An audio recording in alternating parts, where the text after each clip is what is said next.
ইরাকে এক নাস্তিকের জন্ম হয়েছে। সে বলে বেড়াচ্ছিল আমি স্রষ্টায় বিশ্বাস করি না, কারণ স্রষ্টা দেখা যায় না। ইরাকের লোকেরা বললো আমাদের একজন ইমাম আছে, নাম নুমান ইবনে সাবিত। সবাই বলল তুমি যে স্রষ্টারে খুঁজে পাও না, আমাদের ইমাম তোমারে স্রষ্টা দেখায় দিবে। সে বলল ঠিক আছে, তাহলে তোমাদের ইমামরা আসতে বলো। কবে? সামনের জুমাবারে ঠিক ভর দুপুরে, দুপুর 2টার দিকে জুমার নামাজের পরে আমিও আসবো, তোমার ইমামও আসবে, ডিবেট হবে।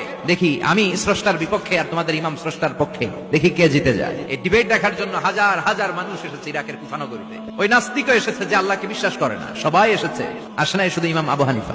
নাস্তিক তখন ইমাম ডরাইছে। উনি এসেছেন 1.5-2 ঘন্টা দেরি করে। 1.5 ঘন্টা দেরি করে যখন উনি আসলেন, নাস্তিক বলে আপনার সাথে কোনো কথা নাই, আপনার তো সময়ের জ্ঞানই নাই, আপনার সাথে কিসের আলাপ? ইমাম আবু হানিফা বললেন আইন দিয়ে ওজর, আমার ওজর আছে। কি ওজর? তিনি বললেন আমি যখন ঘর থেকে বেরোই আমার বাড়ির সামনে বিশাল এক নদী পড়ে যায়, আর এই নদী পেরোতে আমার নৌকা ব্যবহার করতে হয়। আজকে এসে দেখি নৌকাও নাই, মাঝিও নাই, কিছু নাই, কিভাবে পার হবো? হঠাৎ দেখলাম নদীর পাশে বিশাল বড় গাছ, গাছটা হঠাৎ এমনি এমনি 2 টুকরা হয়ে গেল। গাছ থেকে বিশাল কাঠের তক্তা বের হয়ে গেল, তক্তাগুলো অটোমেটিক্যালি জোড়া লেগে নৌকা হয়ে গেল।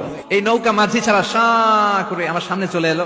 আমি নৌকায় বিসমিল্লাহ বলে বসে পড়লাম। হঠাৎ নৌকা আমারে টান দিয়ে ওপারে নিয়ে এলো। তারপর আমি আপনার এই ময়দানে ছুটে এসেছি। এই যে গাছ কাটা, তক্তা হওয়া, নৌকা হওয়া, মাঝি ছাড়া চলা, এই প্রসেসিং হতে আমার 2 ঘন্টা সময় লেগেছে। I am extremely sorry for that. আনা আসিফ জিদ্দান, আমি দুঃখিত। নাস্তিক নেতা বলে তোকে ইমাম গাঞ্জা খাইছে, মাথার তার সিরা নিয়ে যা। ইমাম আবু হানিফা বললেন ময়দানে আমারে গালি দিলেন কেন? পাগল বললেন কেন? তার সিরা বলে ডাকলেন কেন? মাজনুন শব্দ ব্যবহার করলেন কেন? মার্জিত ভাষা ব্যবহার করতে শিখেন। নাস্তিক বলে কেমন কথা আপনি বলেন? শিক্ষিত মানুষ, দার্শনিক মানুষ, জ্ঞানী মানুষ, ইমাম মানুষ, কোন মানুষ ছাড়া, করাত ছাড়া বিশাল বড় বড় গাছ কাটা যায় নাকি? মিস্ত্রি ছাড়া তক্তা বানানো যায় নাকি? মিস্ত্রি ছাড়া তক্তা জোড়া লাগে এমনি এমনি নৌকা হয় নাকি? মাঝি ছাড়া পানিতে নৌকা চলে নাকি? ইমাম আবু হানিফা বললেন now you on the right track. এই তো লাইনে আসছেন, এই লাইনে আনার জন্য তো এত গল্প। আপনার কথা থেকেই যদি ধরি, করাত ছাড়া গাছ কাটা যায় না, এমনি এমনি তক্তা হয় না, এমনি এমনি নৌকা হয় না, মাঝি ছাড়া নৌকা এমনি এমনি চলে না, তাহলে আকাশ কেমন করে এমনি এমনি হলো? জমিন কেমন করে এমনি এমনি হলো? দ্বীপ প্রহরের জলজলে সূর্যটা কেমন করে কিরণ দিল এমনি এমনি? আল্লাহু আকবার।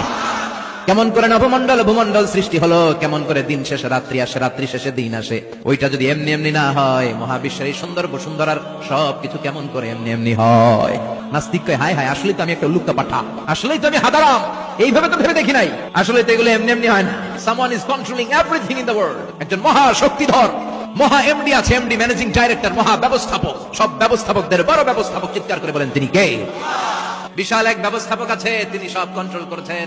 এতদিন পর্যন্ত আমি বুঝতে পারি নাই, আমারে মাফ করিয়ে দেন। আর পড়িয়ে দেন লা ইলাহা ইল্লাল্লাহু মুহাম্মাদুর রাসূলুল্লাহ।